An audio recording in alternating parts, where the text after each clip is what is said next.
దేవుని యొక్క మహాకృపను బట్టి 3వ దినములోనికి మనందరము ప్రవేశించున్నాము. కొద్ది నిమిషములు మనము ప్రార్థనలు నడిపించబడుటకు ముందు, ప్రార్థనలు ముందుకెళ్ళటకు ముందు దేవుని గ్రంథంలో నుండి సంగతులను మనం ధ్యానం చేస్తూ ప్రార్థనలో ముందుకెళ్దాం. సౌండ్ రావట్లేదు. ప్రార్థనలు ముందుకెళ్లే ముందు దైవ గ్రంథం నుండి సంగతులను సుమారుగా ఒక 10 నుంచి 15 నిమిషముల లోపు దేవుని వాక్యాన్ని ధ్యానం చేద్దాం. చూడండి, ఒకసారి ఒక భక్తుడు కొన్ని సంగతులు రాసిచ్చున్నాడు.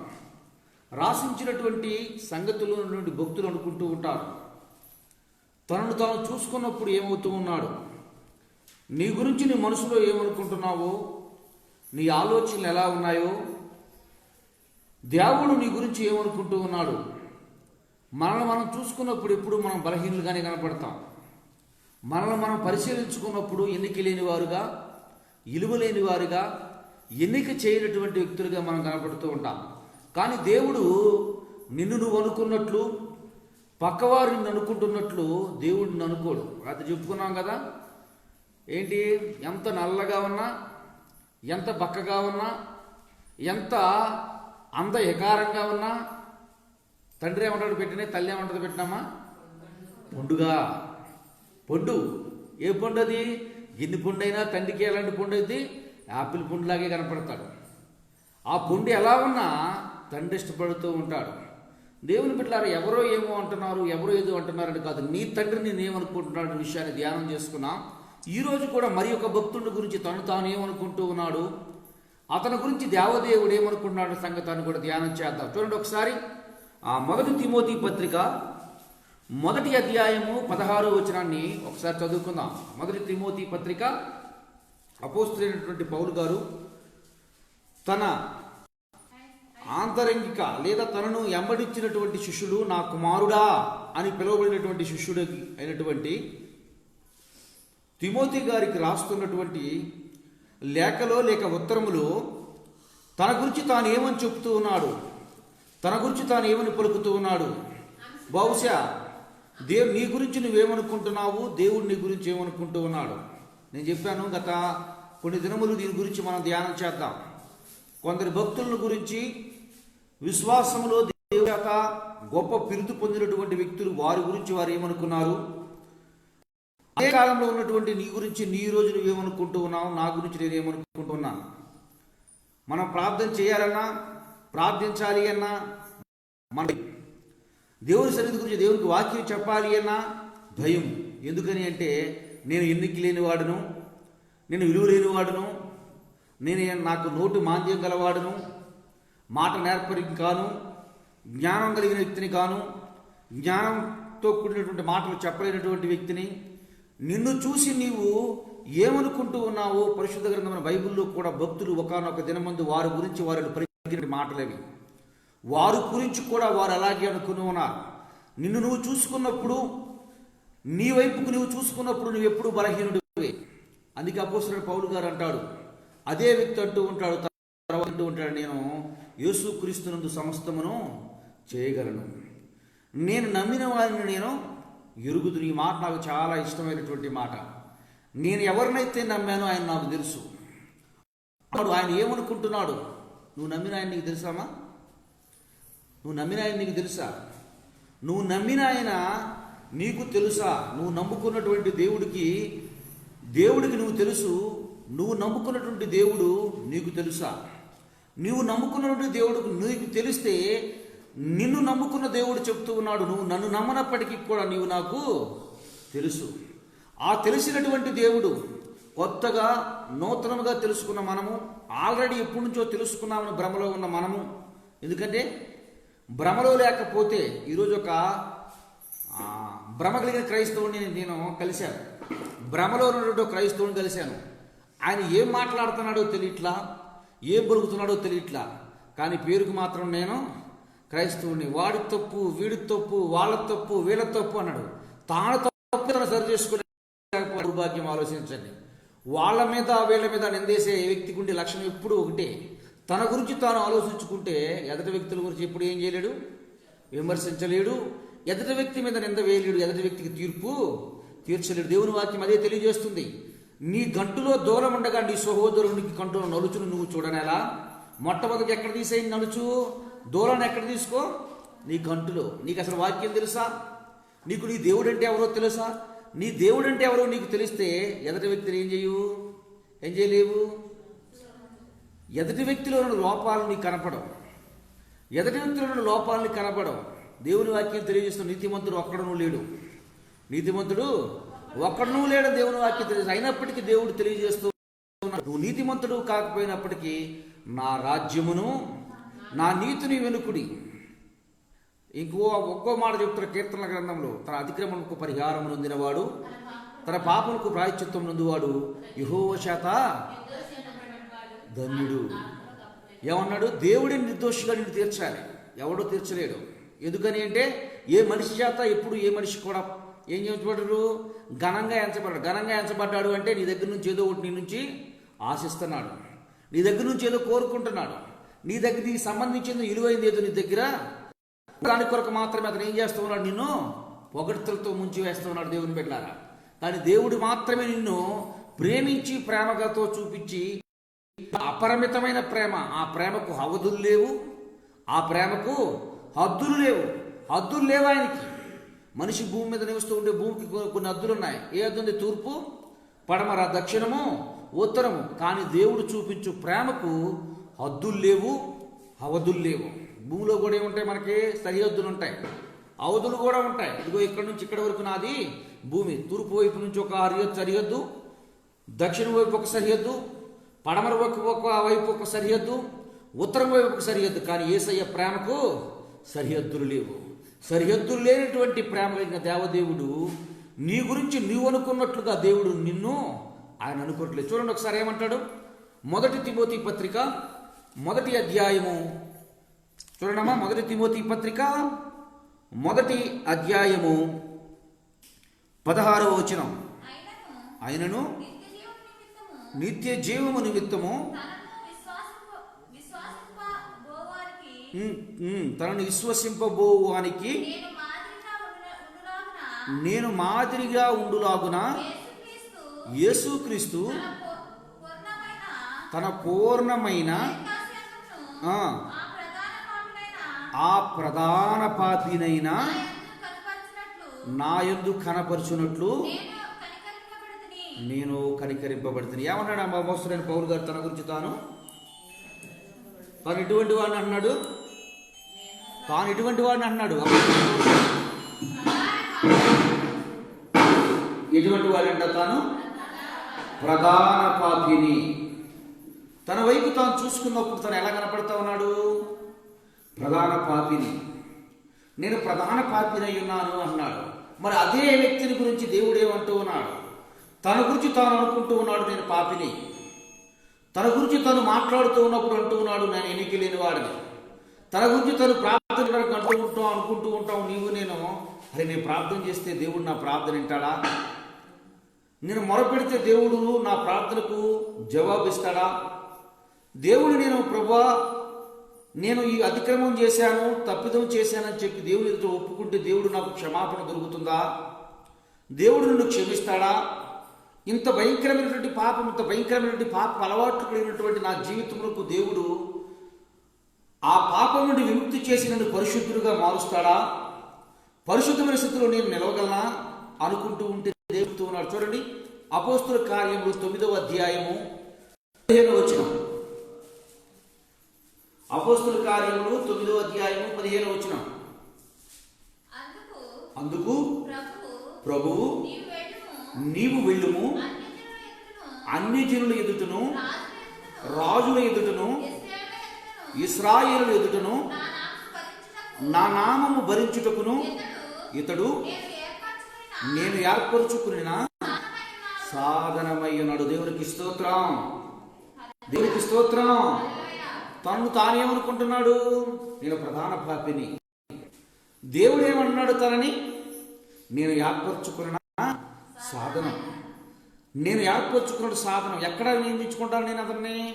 అన్ని జనాంగం మధ్య, రాజుల మధ్య, ఇశ్రాయేలీల ప్రజల మధ్య నేను ఏర్పాటు చేసుకున్నా.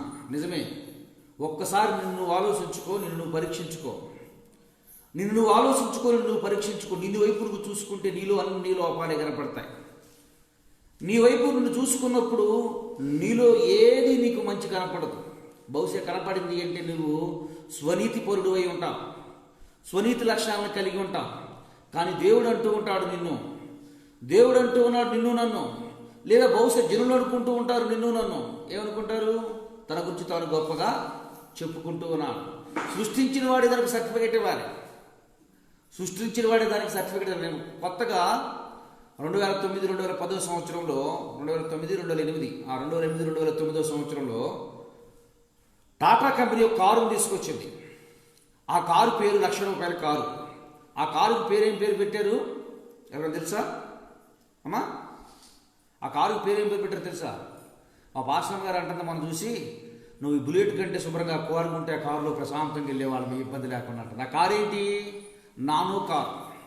ఎవరు పెట్టారా పేరు? ఎవరు పెట్టారా పేరు? ఎవడైతే సృష్టించాడో సృష్టికర్త, ఆ సృష్టికర్త ఆ కారుకి ఆ పేరు పెట్టాడు. ఎందుకని? దాని యొక్క మ్యానుఫ్యాక్చరింగ్ ఈ లక్షణాలను కలిగి ఉంది. నాను అన్నమాటకి బెంగాలీలో అర్థం అంట చిన్నది అని అర్థం అంట. దానికి అర్థం చిన్నది. మనిషి పెట్టాడు పేరు. ఏం కరిది? రకరకాల పేర్లు పెట్టుకుంటారు, నీకు నాకు మనకి. చూడండి, అమ్మా నాన్న ఒక పేరు పెడతారు, బయట ఒక పేరు పెడతారు. అమ్మా నాన్న ఒక పేరు కలిగి ఉంటుంది. లావుగునోనే బండోడు అంటారు, సన్నగునోనే బక్కోడు అంటారు, ఏమా బక్కగూరు అంటారు, నల్లగునోనేమో కరువురు అంటారు, ఎర్రగునోనేమో వాడికి పెట్టే పేర్లు వాడికి ఉంటాయి, ఎవరికి పెట్టే పేర్లు వాళ్ళకు ఉంటాయి. ఎవరు పెట్టి పిలిచే పిలుపులతో వాళ్ళని పిలుస్తూ ఉంటారు. సరే, నేను వాక్యం గురించే మాట్లాడుతున్నాను, వ్యర్థమైన మాట నేను పలకను. కానీ నీ గురించి నువ్వు చూసుకున్నప్పుడు, నీ గురించి నువ్వు మాట్లాడుకున్నప్పుడు నువ్వు ఎన్నిక లేని వ్యక్తిగానే ఉంటావు, విలువలేనటువంటి వ్యక్తిగానే ఉంటావు. ఒక్కసారి దేవుడి గురించి ఏం ఆలోచిస్తున్నాడో ఒకసారి పరిశీలించుకో. దేవుడు చెప్తూ ఉన్నాడు, తనతో చెప్పట్లేదు ఈ మాట. ఎవరితో చెప్తున్నాడు? ప్రభువా, ఆ వ్యక్తి భయంకరుడయ్యా, నీ సంఘాన్ని పాడు చేస్తూ ఉన్నాడయ్యా. అయ్యా, నిన్ను ఎదిగినటువంటి బిడ్డలను హానికరుడుగా మిగిలాడు. నీ నామాన్ని ఎత్తు చూపుతున్న బిడ్డలను బలవంతముగా పట్టుకుని తీసుకుని వెళ్ళి శరసాలలో వేయించుటకు శరసాల అధిపతి ప్రధాన యాజకుల చేత ఒక ఉత్తరం తీసుకొని లేదా ఒక లేఖ తీసుకుని వస్తూ ఉన్నాడు. నువ్వు చూస్తే ప్రభువా, వాళ్ళ దగ్గరికి వెళ్ళమంటున్నావు, వాళ్ళతో మాట్లాడమంటున్నావు, వాళ్ళు ఏం మాట్లాడతారో ఒకసారి గమనించమని చెప్తూ ఉన్నావు అంటూ ఉంటే ఈయన అంటూ ఉన్నాడు దేవదేవుడు. ఎవరు చెప్పాలి చెప్పండి? ఇప్పుడు తిట్టేది ఎవరమ్మా? మాట్లాడేది ఎవరు ఈ మాట? తోటి సహోదరుడేగా, తోటి సహోదరుడేగా. చూడండి, మనం అనుకుంటాం ప్రార్థన చేయని వారి తిరిగితే ఏదైనా పడవచ్చు పాస్టర్ గారు, అయ్యగారు. కానీ దేవుడు నమ్ముకున్న వారు నన్ను తిడుతూ ఉన్నారు, దేవుడు తెలిసిన వారు నన్ను తిడుతూ ఉన్నారు, దేవుడు ఎరిగినటువంటి వ్యక్తులు నన్ను అవమానకరంగా మాట్లాడుతూ ఉన్నారు, దేవుడు తెలుసుకున్న వారిని నన్ను నిందిస్తూ ఉన్నారు. దేవుడు ఎరిగిన వారే ముందు నుంచి క్రైస్తవంలో ఉన్నవారే, నాకంటే ముందు నుంచి క్రీస్తుని తెలుసుకున్న వారే, క్రీస్తు ప్రేమను చూసిన వారు నన్ను అవమానకరంగా మాట్లాడుతూ ఉన్నారు అని అంటే అపోస్తలుడు పౌలు గారు నిలబడి చెప్తూ ఉన్నారయ్యా, యేసు ప్రభు ఎవరో నాకు తెలియక యేసు ప్రభు మీద హాని చేయడానికి నేను వెళ్ళాను. యేసు ప్రభు ఎవరంటే ఎవరో తెలియక యేసు ప్రభు దేవుని ఎరిగిన బిడ్డలను అవమానకరంగా మాట్లాడాను. యేసు ప్రభు అంటే ఎవరో నాకు తెలియక హేళన చేస్తూ మాట్లాడాను. యేసు ప్రభుకున్నటువంటి ప్రేమ ఏంటో నాకు పూర్తిగా గుర్తించక అవమానకరంగా మాట్లాడాను. కానీ యేసు ప్రభువు తెలుసుకున్నటువంటి అననీయ వ్యక్తి, ఆ వ్యక్తి నా గురించి హేళనగా మాట్లాడుతూ ఉన్నాడు, ఆ వ్యక్తి నా గురించి తప్పుగా మాట్లాడుతూ ఉన్నాడు. ఆ వ్యక్తి అంటూ ఉన్నాడు, నన్ను హానికరుడు, నన్ను చాలా విలువ తక్కువగా మాట్లాడుతున్నాడు. ఈ మాట మళ్ళీ ఎవరితో మాట్లాడుతున్నాడు ఈ వ్యక్తి? ఎవరితో చెప్తున్నాడు చెప్పండి ఈ మాటలో? దేవుడితో చెప్తున్నాడు. దేవుడి వాక్యం ఏం తెలియజేస్తుంది? నీ శత్రువు గురించి నువ్వేం చేయ, నువ్వు ప్రేమించు, వాళ్ళని ప్రేమించు, వారిని క్షమించమని దేవుని వాక్యం తెలియజేస్తూ ఉంది. దేవుని వాక్యం వారిని క్షమించమని దేవుని వాక్యం తెలియజేస్తుంది, వారి పట్ల ప్రేమ కలిగడమని తెలియజేస్తుంది. నీ ప్రేమను చూసి, దేవుడి ప్రేమను చూసి వారిలో మారుమనసులను దేవుని వాక్యం తెలియజేస్తుంది. దేవుడికి ఉన్నటువంటి గొప్పతనం వాడు గుర్తించాలని దేవుని వాక్యం తెలియజేస్తూ ఉంది. కానీ ఇక్కడ ఈ వ్యక్తి అంటూ ఉన్నాడు, ఈ వ్యక్తి మాట్లాడుతూ ఉన్నాడు. ఏమని మాట్లాడుతూ ఉన్నాడంటే, దేవుని బిడ్డలారా, అయ్యా ఆయన హానికరుడు, దోషకుడు, భయంకరుడు, దేవుడి నామాన్ని, దేవుణ్ణి ఎరిగినటువంటి బిడ్డలందరూ నిందించడానికి వస్తూ ఉన్నారు. బహుశా నువ్వు అనుకోవచ్చు నా పక్షంగా ఎవరు లేరు అని, నీవు అనుకోవచ్చు నా పక్షంగా నన్ను నాకు తోడుగా ఉండి మాట్లాడేవారు ఎవరు లేరని. నీవు అనుకోవచ్చు నేను ఒంటరి వ్యక్తిగా బ్రతుకుతూ ఉన్నాను, నన్ను ఆదరించేవారు లేరు, నా కష్టాలు ఎవరితో చెప్పుకోవాలి, నేను పడుతున్నట్టు బాధ గురించి ఎవరితో చెప్పుకోవాలి, ఎవరు నా మాట వింటారు అంటూ ఉంటే ఎవరు మాట్లాడుతున్నారు? ఇప్పుడు దేవుడే మాట్లాడుతున్నారు. నిజంగా అతను హానికరుడేనా? హానికరుడే. నిజంగా సంఘాన్ని పాడు చేసిన వ్యక్తేనా? పాడు చేసిన వ్యక్తే. నిజంగా అతను సంఘాన్ని పాడు చేయడానికే బయలుదేరి వస్తున్నాడా? పాడు చేయడానికే బయలుదేరి వస్తూ ఉన్నాడు. కానీ దేవుడు ఏమంటున్నాడు? దేవుడు ఏమంటూ ఉన్నాడు? నేను ఏర్పరచుకున్న సాధనమయ్యాది. నేను ఏర్పరచుకున్నాను. సాధనం అంటే ఏంటి? ఒక వస్తువు. సాధనం అంటే ఉదాహరణకి మేము ఇప్పుడు ఒక సాధనం దగ్గరికి వచ్చాం. ఏ సాధనం అది? బైకు. నేను ఏర్పరచుకున్న ఒక సాధనం.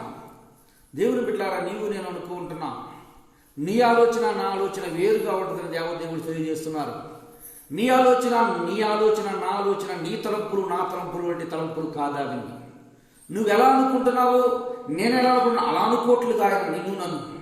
ఆయన ప్రత్యేకమైన శ్రద్ధతో నియమించాడు నిన్ను నన్ను. ప్రత్యేకమైన వ్యక్తిగా ఎన్నుకున్నాడు నిన్ను నన్ను. మనతో ఉన్నవారు, మనలో ఉన్నవారు మనల్ని అవమానకరంగా మాట్లాడవచ్చు, మన ఇబ్బందికరములుగా వారు ఇబ్బందుల వైపుకు వారు మనల్ని తీసుకుని వెళ్ళవచ్చు.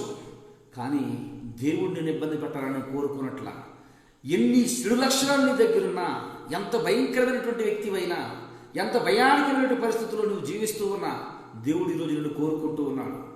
దేన్ని కోరుకుంటున్నాడు? ఎలా కోరుకుంటూ ఉన్నాడు? అన్ని జనులు ఎదుట. చదవండి అమ్మ, ఏమి చెప్తున్నాడు? 9వ అధ్యాయం 15వ వచనంలో ఒక్కొక్కటిగా చదవండి అమ్మా. అందుకు ప్రభు నీవు వెళ్ళుము. ఎక్కడి నుంచి పిస్తాడంట? అన్ని జనులు అంటే ఎవరు? దేవుణ్ణి ఎరగనటువంటి బిడ్డలు, దేవుణ్ణి ఎరగనటువంటి బిడ్డలు, దేవుడు అంటే తెలియనటువంటి బిడ్డల మధ్య అతన్ని ఏం చేస్తా? నేను నా సాక్షిగా నిలుపుతా. ఎటువంటి సాక్షిగా నిలుపుతా? భూలోకమును తలకిందులు చేయువారిలో ఒకడిగా అతను నేను నియమిస్తా. అన్య జనాంగములు అన్నిటికీ ఈరోజు సువార్త ప్రకటించే ఒక వ్యక్తిగా అతను నేను నియమిస్తే, ఎందుకు నియమించడు?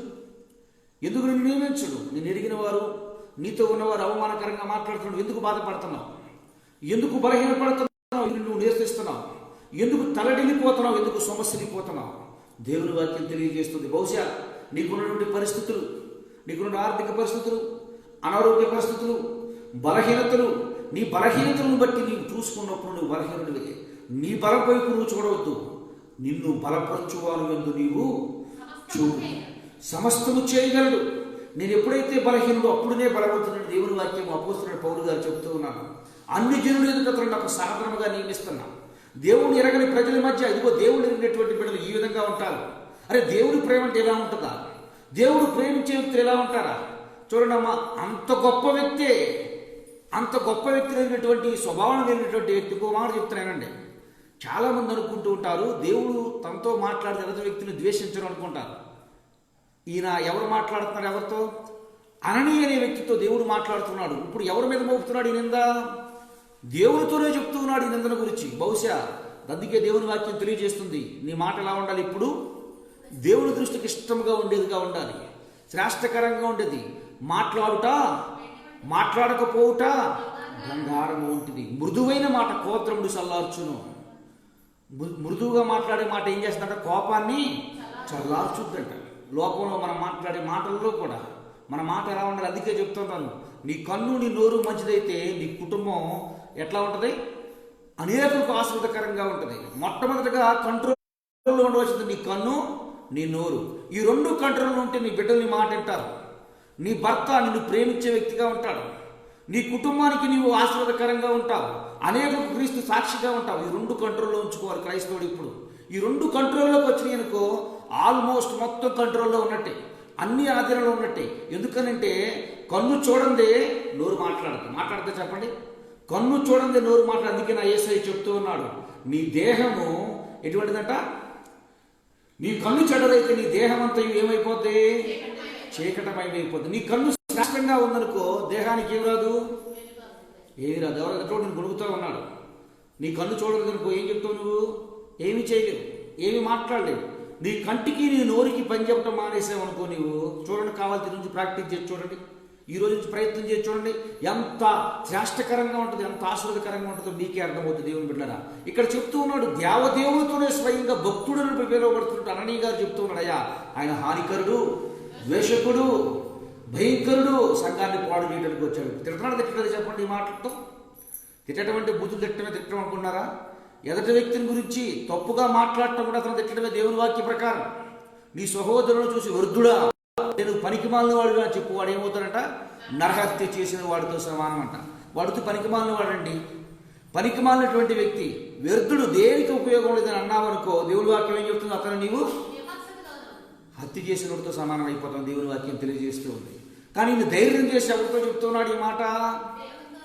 దేవుడు ఎవరి గురించి చెప్తున్నాడు? దేవుడేమో ఆ వ్యక్తిని ప్రేమించమని చెప్తున్నాడు. నీకు నాకు చెప్తే ప్రేమించమా? ప్రేమించమా? ఎందుకమ్మా అబద్ధాలు ఆడతాను? దేవుని వాక్యం చెప్పట్లేదు నీవని నీ పొరుగు వారిని ప్రేమించమని. ఇది దేవుడు మనతో చెప్పినట్టు కదా? ఇది దేవుడు మనతో చెప్పినట్లే కదా? ఏమన్నా ఎబ్రీ పత్రికలు 1వ అధ్యాయం 1వ వచనంలో నానా కాలం చూడండి. ఒకసారి ఎబ్రీ పత్రిక 1వ అధ్యాయం 1వ వచనంలో ఏం చెప్తాడు చూడండి. పూర్వకాలమందు నానా సమయంలో నానా రీతిగా మాట్లాడిన దేవుడు, పూర్వకాలమందు నానా సమయంలో నానా విధములుగాను ప్రవక్తల ద్వారా మన పితరులతో మాట్లాడిన దేవుడు ఈ దినముల యందు అంతమందు కుమారుని ద్వారా మనతో మాట్లాడు. నా కుమారుడు ఎలా ఉన్నాడంట? ఆ కుమారుడు ఎలా ఉన్నాడు? కుమారుడు ద్వారా మనతో మాట్లాడు. ఆ కుమారుడు ఎలా ఉన్నాడు? ఆ వాక్యము శరీరధారి అయి కృపాసంపన్నుడుగా మన మధ్య నివసించు. ఆయన ఎలా మాట్లాడతాడు నీతో నాతో? వాక్యం ద్వారా మాట్లాడుతూ ఉన్నాడు. వాక్యం ద్వారా మాట్లాడుతున్నాడు. చూడండి, అందుకే దేవుడు చెప్తూ ఉన్నాడు, ఎతటి వ్యక్తిని ప్రేమించే మనసు ఉంటే ఆ వ్యక్తికి ఎప్పుడు సుఖం ఉంటుంది. ఆ వ్యక్తిని ఎప్పుడు సుఖంగానే ఉంటుంది. ఎప్పుడు నువ్వు ప్రేమించే వాక్యం నీకు గుర్తు వచ్చినప్పుడు, వాక్యం ఎప్పుడు నువ్వు గుర్తు వస్తుందంటే దేవుడి గురించి నువ్వు తెలుసుకుంటూ ఉన్నప్పుడు. దేవుడు నీకు ఎప్పుడు తెలుసుకుంటూ ఉంటావు? ఆయనకు దగ్గరైనప్పుడు. ఎప్పుడు నువ్వు ఆయనకు దగ్గర అవుతావు అంటే దేవుడితో నీవు అంటు కట్టబడినప్పుడు. దేవుడితో ఎప్పుడు అంటు కట్టబడతావు నీవు అంటే దేవారాత్రుని యెహోవా ధర్మశాస్త్రమును ఆనందించుచు ధ్యానించినప్పుడు మాత్రమే నువ్వు ఆయనలో అంటు కట్టబడతావు. దేవుని బిడ్డ, అంటు కట్టబడే వ్యక్తిగా బ్రతుకుతావు. అందుకే చెప్తూ ఉన్నాడు, ఇక్కడ చెప్తున్నాడు, అననీయ ఆయన ద్వేషిస్తున్నాడు. ఆయన ఏమాత్రం కేర్ చేయలే, ఏమాత్రం పట్టించుకోరా. ఎంత వ్యక్తి దగ్గర ద్వేషించట్లా, అదే వ్యక్తితో దేవుడు చెప్తూ ఉన్నాడు. సాక్ష్యం ఏం చెప్తున్నాడు? నేను ఏర్పరచుకో అన్ని జనుల మధ్య సాధనముగా నియమిస్తున్నా. 2 రాజుల మధ్య అతన్ని సాధనముగా నేను ఎన్నుకున్నాను. 3వదిగా ఇశ్రాయేలు మధ్య అతన్ని ఏం చేస్తున్నాను? నేను ఎన్నికైనటువంటి బిడ్డగా నేను నియమిస్తున్నా. చూడండి, అన్ని జనులు దేవుని ఎరగనటువంటి బిడ్డల మధ్య నేను సాధనముగా అతను నియమిస్తున్నాను. Point number 1. 2, ఎవరు ఎట్లా నియమిస్తున్నాడంట? ఎట్లా నియమిస్తున్నాడంట? అదేంటమ్మా లైట్ తీశారు. అన్ని జనాంగం మధ్య ఆయన్ను అన్ని జనాంగం మధ్య అతను సాధనముగా నియమిస్తున్నాను. 2వది, రాజులు ఎదుటను. ఎట్లా ఎక్కడంటే 2వది ఎక్కడ చేస్తున్నాడంట? రాజులు ఎదుట, పరిపాలన చేసే వ్యక్తుల ఎదుట, నాయకులు ఎదుట అతను ఎట్లా జీవిస్తున్నాడు? సాధనముగా నియమిస్తున్నాడు. దేవుని బిడ్డగా, దేవునికి సాక్షార్థంగా దేవుని నియమిస్తూ ఉన్నాడు. 3వది ఎవరి దగ్గర? ఇశ్రాయేలు, ఏర్పాటు అయినటువంటి దేవుని బిడ్డలైనటువంటి దేవుని ఎరిగిన వారి మధ్య అతను నిజముగా నా యొక్క దాసుడు, నేను ఏర్పరుచుకున్నటువంటి నా దాసుడు, ఇదిగో నేను నియమించి ఉన్నాను, ఇతని పని నిమిత్తం ప్రత్యేకంగా రూపించుకుని ఉన్నాను అని ఏం చెప్తున్నాడు? నియమిస్తానని దేవుని వాక్యం తెలియజేస్తూ ఉంది. తనను తాను చూసుకున్నప్పుడు నేను ప్రధాన పాపిని అంటున్నాడు. దేవుడు చూస్తూ ఉన్నప్పుడు నేను ఏర్పరచుకున్నటువంటి సాధనం అని చెప్తూ ఉన్నాడు. తనను తాను చూసుకున్నప్పుడు విలువలేని వ్యక్తిగా ఉన్నాడు. దేవుడు చూసినప్పుడు విలువైన వ్యక్తిగా మార్చబడ్డాడు. మనందరి జీవితాల్లో, మనందరి బ్రతుకుల్లో మనల్ని మనం చూసుకునే వారిగా కాక దేవుడు నన్ను చూస్తూ ఉన్నాడు. దేవుడు ఎరిగిన వారు నన్ను అవమానపరచవచ్చు, దేవుడు తెలుసుకున్న వారు అవమానపరచవచ్చు, దేవుడితో అంటుకట్టబడేవారు, భక్తులుగా ఉన్నవారు నన్ను అవమానకరంగా మాట్లాడవచ్చు. కానీ నా దేవుడు ఏమన్నాడు? నన్ను ఏర్పరచుకునే వ్యక్తమే. దేవుడు నన్ను ప్రేమిస్తూ ఉన్నాడు. చూడండి, మంచి భక్తితో ఉంటారు కొంతమంది, చాలా భయభక్తులు కలిగి ఉంటారు. ఇక్కడ చెప్పుడు మాటలని స్వభావం కలిగి ఉంటారు. వాళ్ళు ఏం చేస్తారు? ఆటోమేటిక్గా వెంటనే నిందించేస్తారు, వెంటనే నింద వేసేస్తూ ఉంటారు. వెంటనే వారి యొక్క ఆలోచన జ్ఞానాన్ని గుర్తించక వాళ్ళు చెప్పింది వెంటనే నమ్మేస్తారు. నమ్మేసి ఇతరులు నిందిస్తూ ఉంటారు. నా దేవుడు అంటూ ఉన్నాడు వాళ్ళ మధ్య నీ గురించి సాక్ష్యం పెట్టడం దేవుడు ఇష్టపడుతూ ఉన్నాడు. కనుక మనందరము కూడా మన జీవితంలో ఇది 3వ దినంలోకి వచ్చి ఉన్నాం. 3వ రోజులో బ్రతుకుతూ ఉన్నాం. మనకున్న ఆర్థిక సమస్యలను బట్టి మనల్ని అనొచ్చు, వాళ్ళు నీకు డబ్బులు తీసుకుంటే త్వరగా ఇవ్వరు. నీకున్నటువంటి అనారోగ్య సమస్యలను బట్టి వీరెప్పుడు బలహీనలే. నీకున్నటువంటి పరిస్థితులను బట్టి కుటుంబం దూరంగా ఉండొచ్చు, నీకు ఎవరు లేరు, ఆదరించే వారు ఎవరు లేరు, వీరు ఎవరిని మీరు ప్రేమ కలిగి ఉండరు. నీకు జరుగుతున్నటువంటి పరిస్థితులను బట్టి నిన్ను అవమానకరంగా మాట్లాడే వ్యక్తులై ఉండొచ్చు. కానీ దేవుడు తెలియజేస్తూ ఉన్నాడు, నిన్ను ఒక రోజుకి ఏం చేస్తాను, నేను అన్ని జనాంగం మధ్య ఒక ఎన్నికైనటువంటి వ్యక్తిగా నియమిస్తాను. ఇంకా దేవుడు ఏం చెప్తున్నాడు, రాజుల మధ్య, యాజకుల మధ్య, జనాంగం మధ్య నిన్ను గరుడుగా నియమిస్తాను.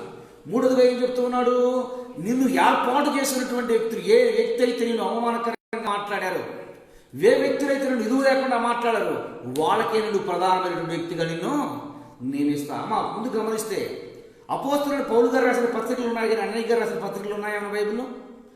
అననీయ రాసినటువంటి పత్రికలు ఉన్నాయా? లేవు. అననీయ రాసినటువంటి పత్రికలు లేవు. అననీయ ఉపయోగించుకున్నాడు దేవుడు.